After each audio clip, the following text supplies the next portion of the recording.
Thank you for your time. The one thing I don't want to do is I don't want to waste your time. I know salespeople, we're always selling in our seats.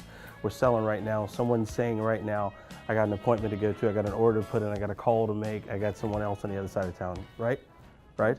So the first thing I want to say to you is marketing has changed. How many of you know that? It's changed a great deal. Who's been in the industry longer than, let's say, 3 years? 5 years? I'll give you a history lesson. We did a marketing minute on this. Back in the 30s, FDR spoke to people on radio, right? Then you had the first televised debate in the 60s. You had Nixon and you had Kennedy. In the 80s, you had Reagan, and there was print years. It was real heavy. In the early 2000s, when Barack Obama ran for election, he was the first president to really break the mold on the internet, right? And then in 2016, you saw a guy actually get elected by tweeting. Is that nuts? How it's changed, or how much free press he's got? In 15 years, advertising agencies are gone. They're dead. They're done. You believe me? That's why you need to stay close to your clients, because now clients are demanding data. They want ROI. They don't want someone who can say, oh, I can buy your ads, or I can do this for you.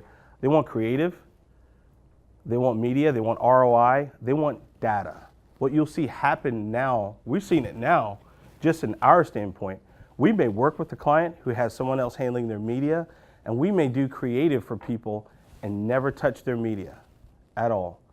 So now you're gonna find ad agencies, they're gonna work with different companies now providing different services, different data. But ad agencies, they're gonna die because of something that they're doing. And what they're not doing is they're not evolving. They're doing the same thing they did 15, 20 years ago. Am I wrong?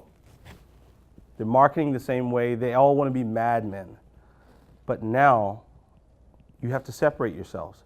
You have to be different. The news people, they do a great job of taking a brand, a historic brand, like let's just use one for example, Channel 5. You got a historical brand here in your building, let's just say Weasel.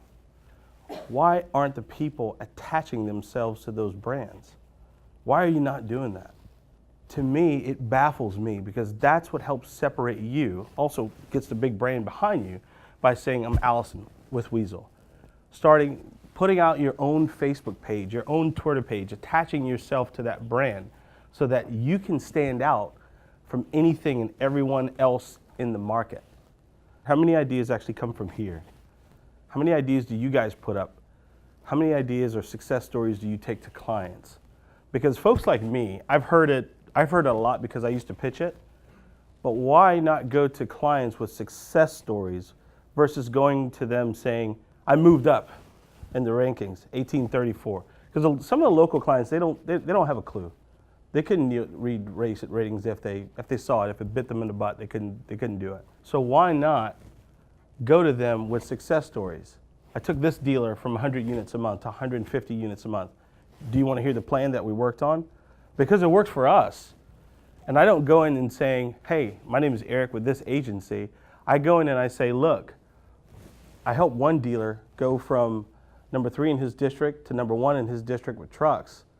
Or I helped lower a dealership's spend by $100,000 a year and increase his units over 12% over the year. You want to talk about that? So go to them with success stories and be different, because they heard this before. We talked in the beginning about how advertising and media and marketing has changed. It has.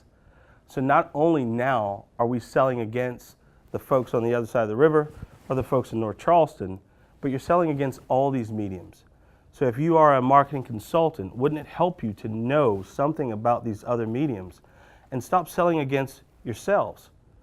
But learn how to position what you do have and how it can work well with something or how it can work against something else. Does it make sense? Does it make sense to you? Because here's the truth. You're not going to convince someone to tell him that your product is better if he's using something else and he's getting results. Go to him with a success story. Take a success story to him and telling them how you can pair up or how you can use this to pair with what you're doing to be even more successful. You have to learn the other mediums. You got to monitor other competitors too. Because sometimes that one billboard On the interstates, that's $3,000. That's your schedule. That's your schedule for 1 month. Or if they have more than one, you know, hey, they can buy more than one of your radio properties.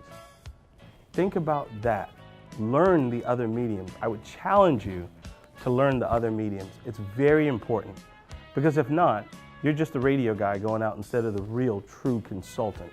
That's what they want. That's the only difference that separates us from you guys, is I don't sell a product. I provide a service, but I have to know about all these different products. I have to be educated on all these different products.